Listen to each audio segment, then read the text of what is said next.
Assalamualaikum warahmatullahi wabarakatuh.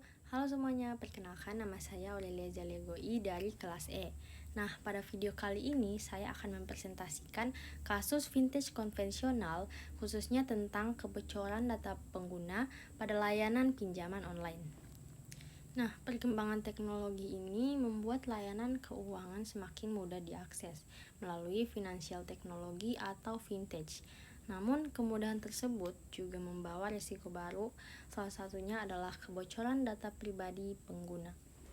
Nah, kasus ini menjadi penting karena menyangkut dengan keamanan dan data kepercayaan masyarakat terhadap layanan keuangan digital.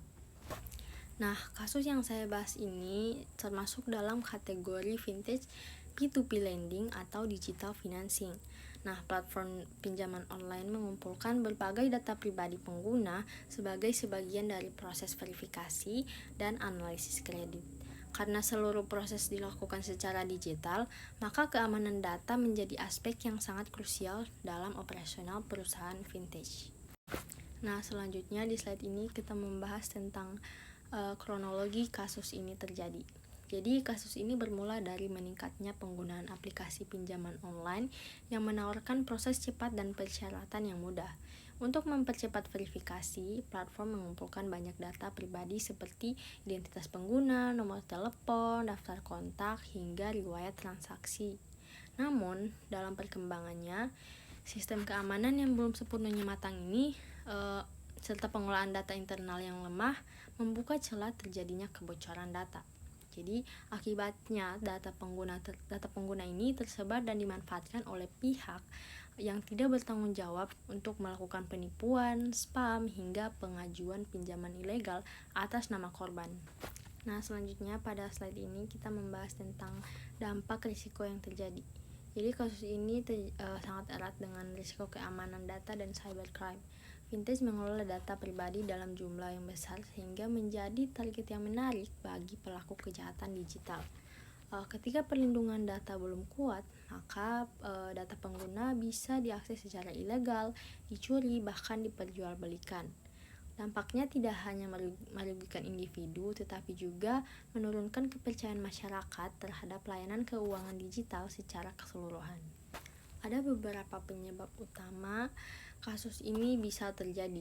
Yang pertama, pertumbuhan vintage yang sangat cepat membuat sebagian perusahaan lebih fokus pada ekspansi pengguna dan pengembangan fitur, sehingga investasi sistem keamanan belum optimal. Yang kedua, standar keamanan yang belum seragam antar perusahaan membuat perlindungan data berbeda-beda. Dan yang ketiga, rendahnya kesadaran keamanan digital pengguna karena masih banyak orang yang memberikan akses data tanpa memahami risiko penyalahgunaan.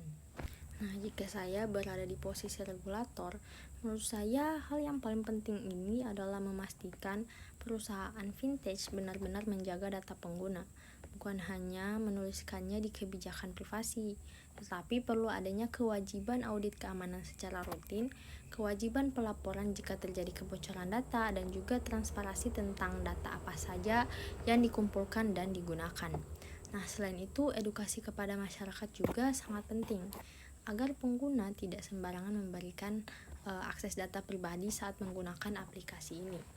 Nah, dengan demikian, perlindungan data menjadi tanggung jawab perusahaan dan pengguna secara bersama-sama.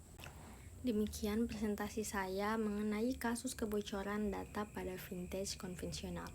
Semoga apa yang saya sampaikan dapat menambah pemahaman kita tentang pentingnya keamanan data dalam perkembangan keuangan digital. Terima kasih atas perhatiannya. Assalamualaikum warahmatullahi wabarakatuh. Sampai jumpa.